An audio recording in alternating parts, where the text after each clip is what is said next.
Hello everyone, and welcome back to the Jannu tribe.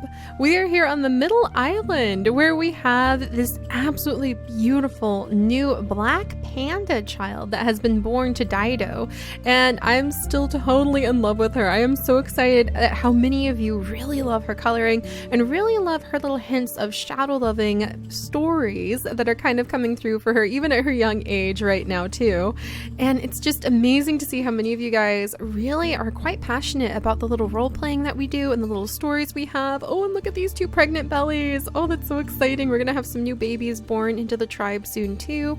Oh, and I just wanted to say thank you guys so much, because bringing these niche adventures to you is really the highlight of my day, and I'm still stunned at how many of you are sticking with us and how many of you really follow along with all the little stories we have, like the Lost Peninsula sisters. I am so sad that they ended up with the child who has no paw. He can kind of attack some crabbits, I guess, and we can try to just like eat crabbits.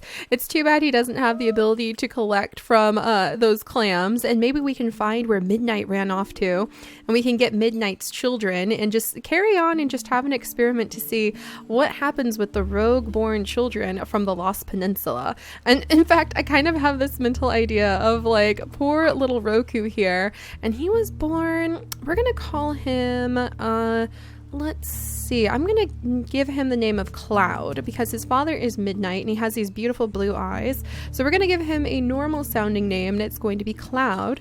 But I can just see itty bitty little baby Cloud coming over because he has no siblings yet. He's about to have a half sibling born, and he has no other tribe members, and playing with all of these bones. I can just see him rushing over and like playing with the bones, and maybe like making music by dragging along the rib cages and tapping on the skulls, kind of like if you grew up in The Lion King inside of where all the hyenas lived in the graveyard or the boneyard. That's what I can kind of see him growing up as, but not really like aggressive or mean. Just that's all the resources. He has sand and bones to play with and a cactus, and out of all three of those things, I think the bones is probably the most interesting for a tiny child like that. So little Cloud will come over and he will play with the bones, and maybe we'll end up having him play with whatever half sibling he's about to have born. And we might even send one of his mothers, because these two are kind of raising all the kids together, we might send one of them off to try to search for Midnight and have more children too, so we can keep our little Lost Peninsula experimental story going.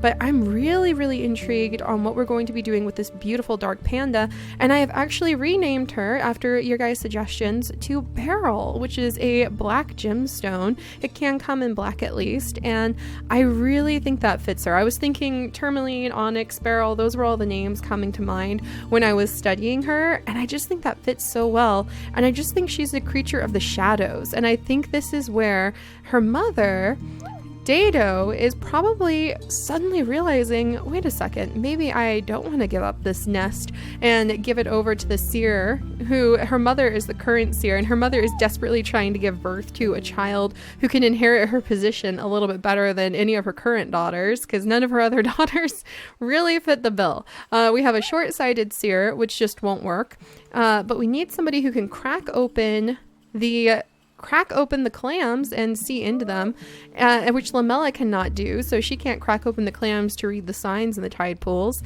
And then Anna can, but she doesn't have red antlers. She has like watered down pink ones, but Anna may be the only one who comes even close. I actually think that she is a sister of Islala though, so yep, we're kind of desperate to try to get a healthy seer born.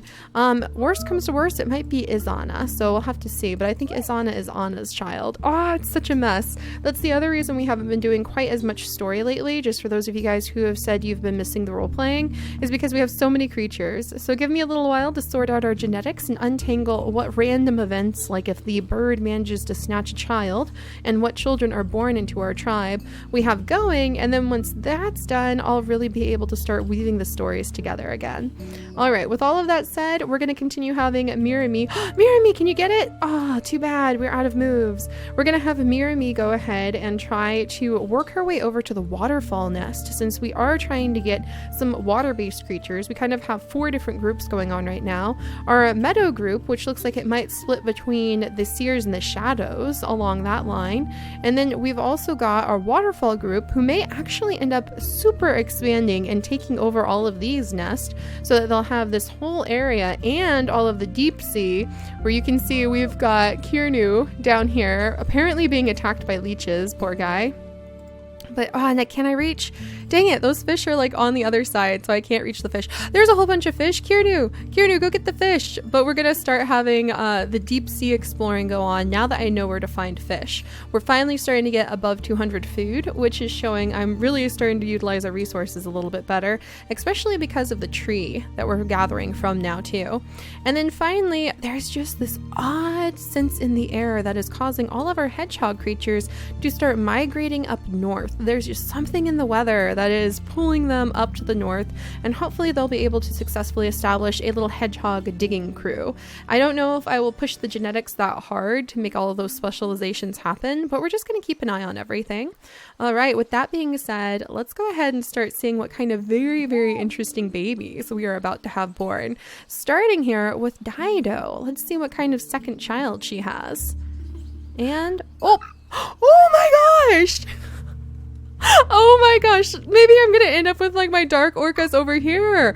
Oh, that's so cool. He's an underwater breather with really good collecting and cracking. Oh, so he can search for, oh my gosh, are we gonna have a male inherit the position of being the seer of the tide pools?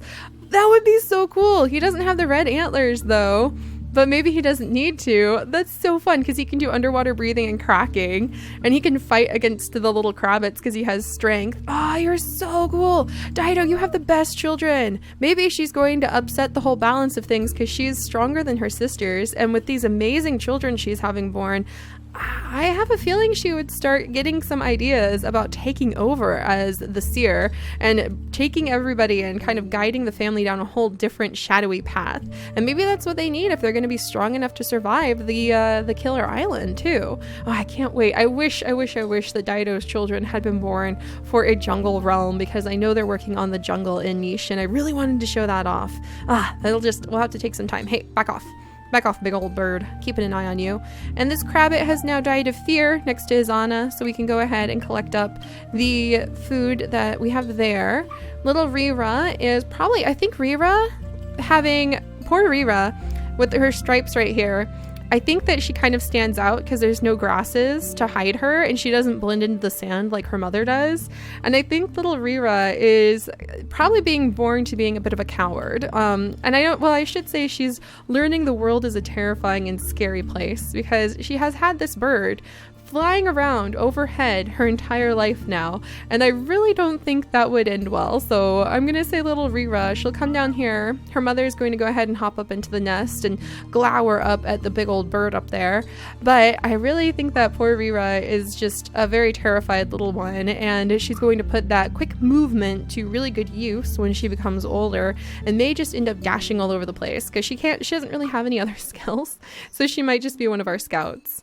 And then over here, we have a very sad moment where poor little Von Duke, who I need to rename, I'm going to rename him.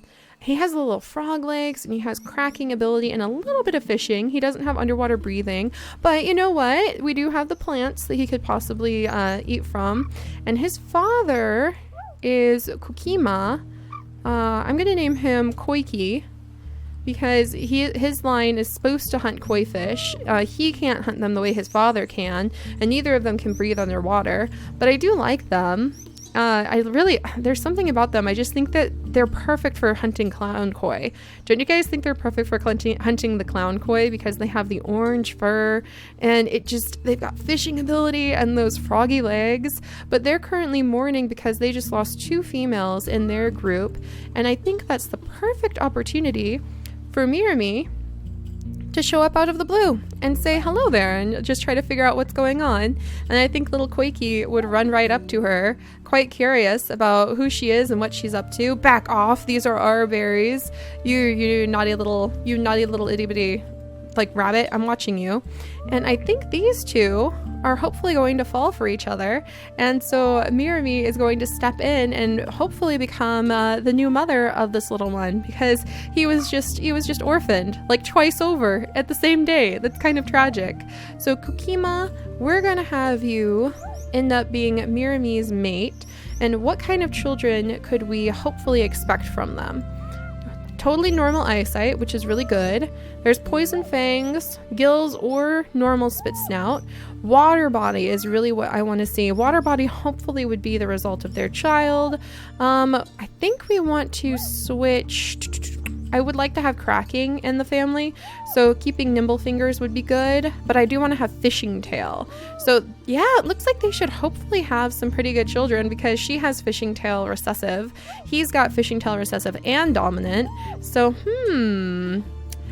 I think he's gonna pick some berries and offer them to her, even though he's very bad at berry picking. He picked one whole berry that he's going to offer to mirror me. And hopefully, I'm really in love with them now, actually. There's tragedy, as there always is, in the cycle of life and death that we have in Niche. But I feel like the little lost frog family, little frog orphan, well, he's not really an orphan because his dad is still there, just had a wonderful new addition. So hopefully that family unit will really work out well. And then let me continue to move my, okay, there we go.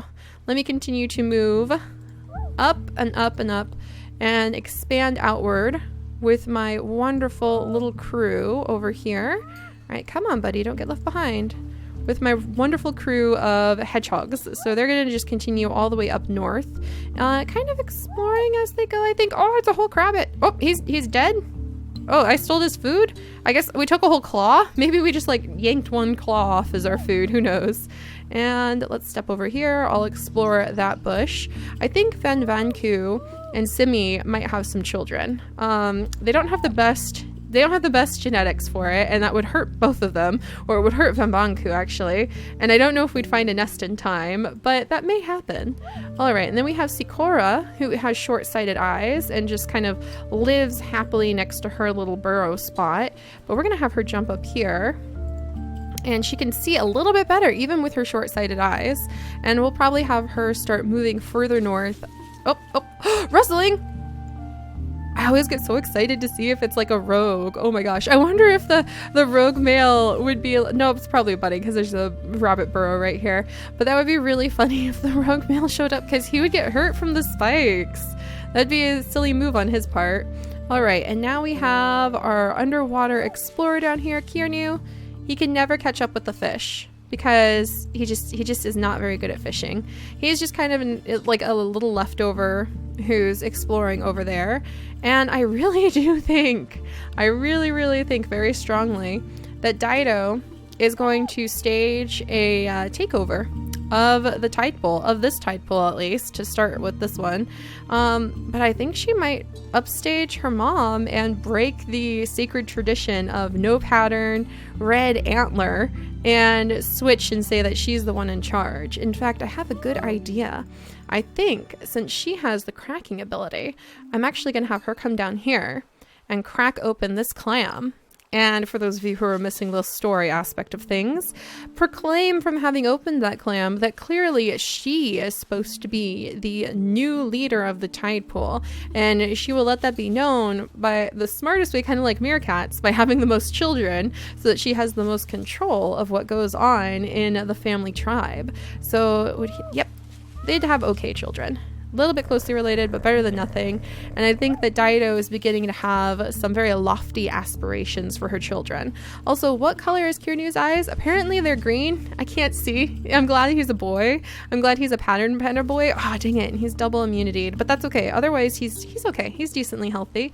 And I really love little Beryl here. I think little Beryl, we'll send her down to stand next to her mother for a moment, trying to keep an eye on that hawk. You are not getting Beryl. I will be so mad if the hawk takes Beryl.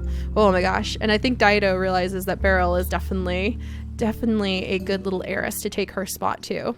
So we're gonna keep little Daido and Beryl together, and I think because there have been no other good heirs to the Seers of the Tidepool with the right colors and the right alignment, I really think, especially because the other thing that happened too that I just realized is that everybody started moving over here, and this was supposed to be our new hotspot for where the Seers of the Tidepool would be next to this spot, and they'd be next to this spot and this spot. And yet her mother couldn't break tradition. She didn't want to. Her mother came over and then decided to come back over here. And I wonder if clinging to that kind of tradition and not having any other daughters that could really take her position, I wonder if that's going to end up upstaging everything. So, Daido, you may just end up controlling this whole group just through that alone. All right, so enough of that rambling. I know some of you guys hate the story, and some of you guys absolutely adore it. I'm just gonna play however. Oh, there's a whole tree trunk there. Oh my gosh, I think Racimi would be like so excited. She would be like, there's a whole tree trunk. She would definitely want to get on top of that and be able to see further. Let me also, okay, yeah, she just has different color now because she moved up. She doesn't really need to breed with him. She may breed in the future, but not just yet. And I think she'd be super excited because she could see so much. She is one of our defenders and takes her job very, very seriously as a defender. So having a whole tree trunk, I think that's like her favorite place in the world now, is this tree trunk that she can keep an eye on the whole tribe with. All right, and then over here, got a little bit of food. And there we go, Roduk helping out the family that way. And then Lamella continues to help out as well.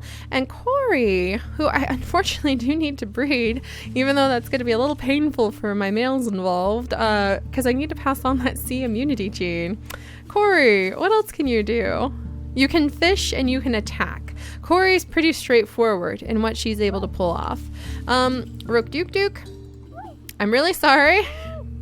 I might need you to pass on some children. Oh, and I totally forgot to take fishing tail out of there. Gosh darn. Let me put normal eyes in here. And then let me try.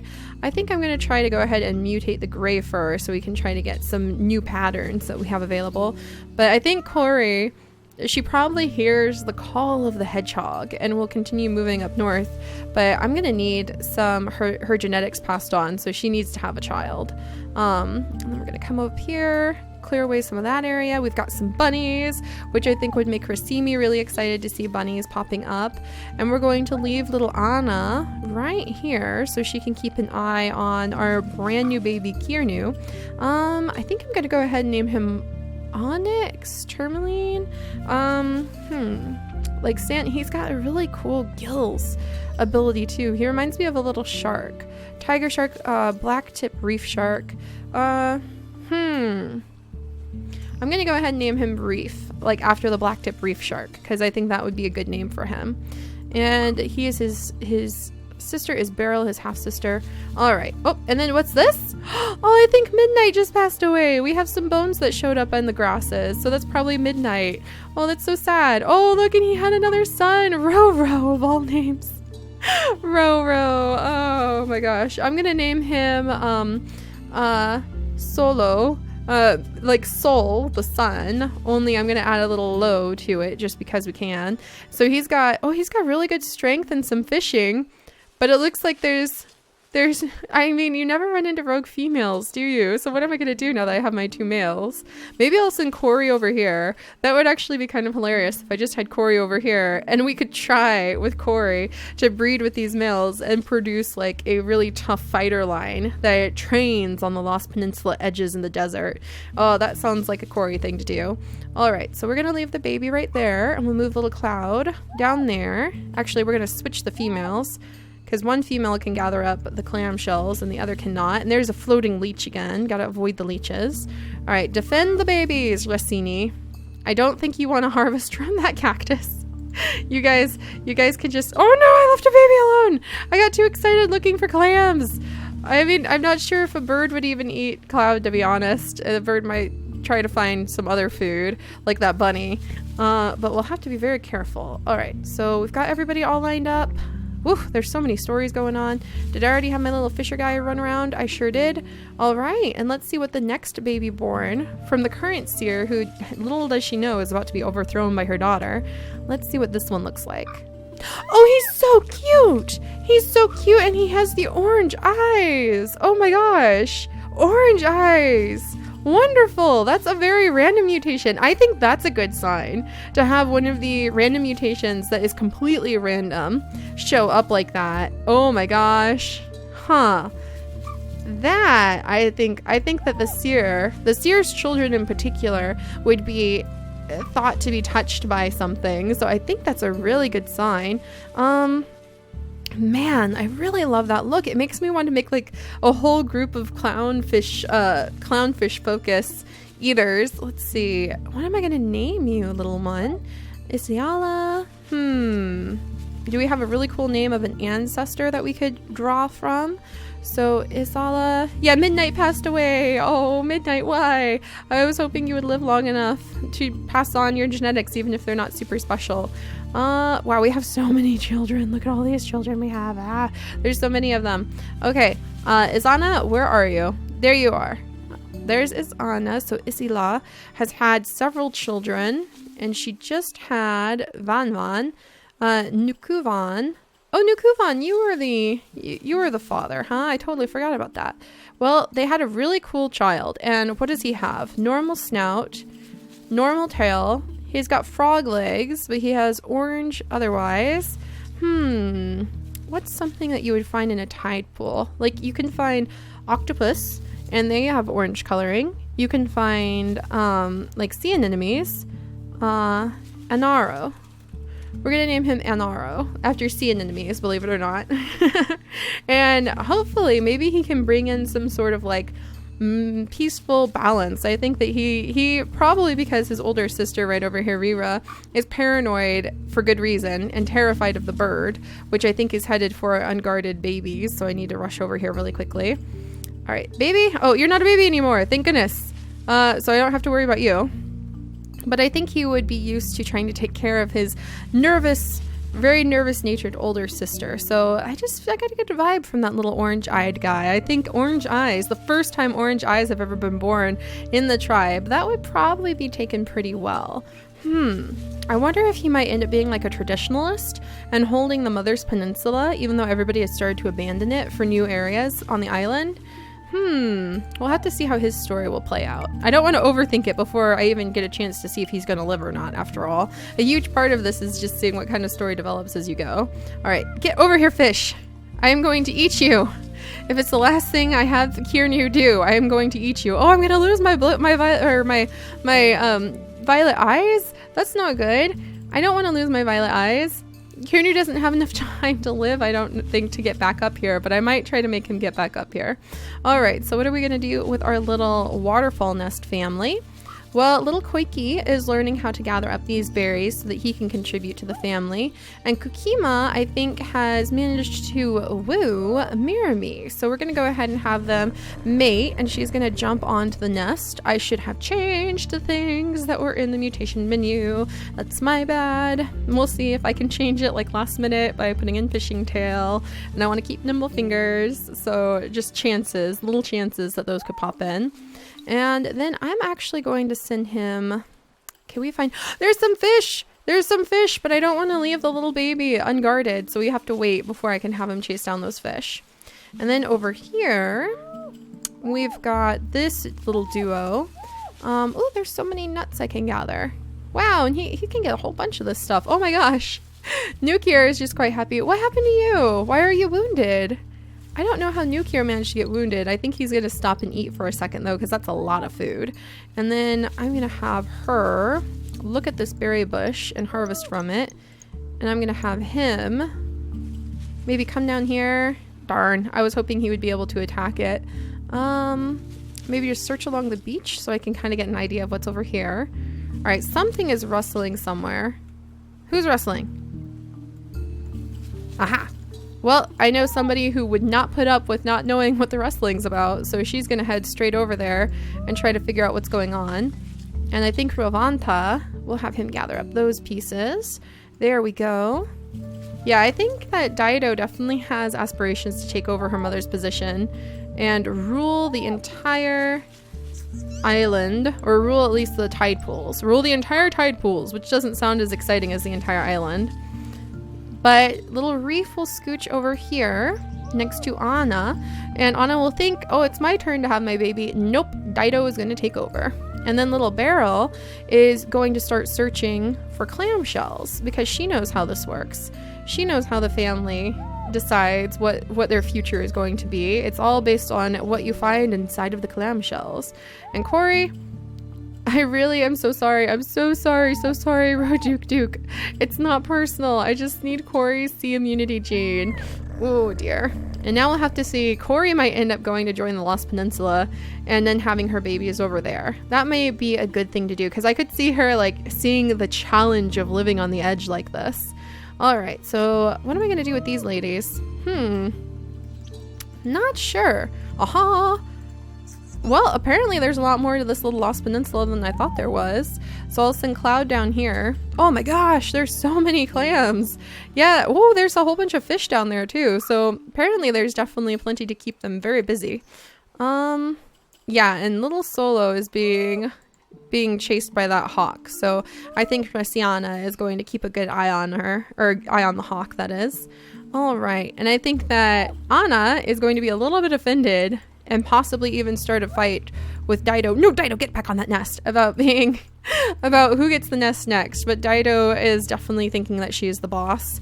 And maybe she should be. I mean, she's got some pretty unique genetics, and that counts for a lot when you are a niche creature. All right, and everybody else is all lined up, so let's go ahead and see what kind of babies we are going to have born. We'll start with Daido's next child, who hopefully the hawk is getting awful close, by the way. Another panda pattern! No! Oh my gosh, Daido! What does it mean that there's suddenly a sickness amongst your children? I wonder if that's punishment. Punishment for not letting Anna go ahead and have the nest. Oh, I think the heavens have spoken, and you have a beautiful new daughter, who doesn't have the antlers, by the way, again, gosh darn. But that's definitely a warning, I think. That you didn't share the nest, and so maybe her aspirations will be curtailed a little bit because of it. Also, let's just go ahead and see. Oh no! What just happened?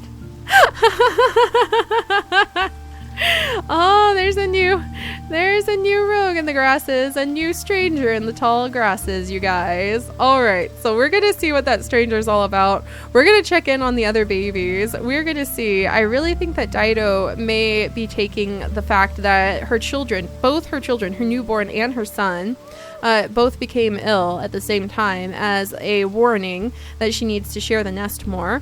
We're going to move Corey up either to the north or elsewhere, and I may send, if I can get Raciana all the way over there, I may send her over to this rogue, depending, because I have another rogue baby coming, so maybe that means I need to send the rogue baby off, like Liliana, or Lililia needs to have her rogue baby go to the Lost Peninsula. Oh gosh. And then we've got some surprises I just saw out of the corner of my eye to see at the waterfall nest. So I'll see you guys next time. Bye bye.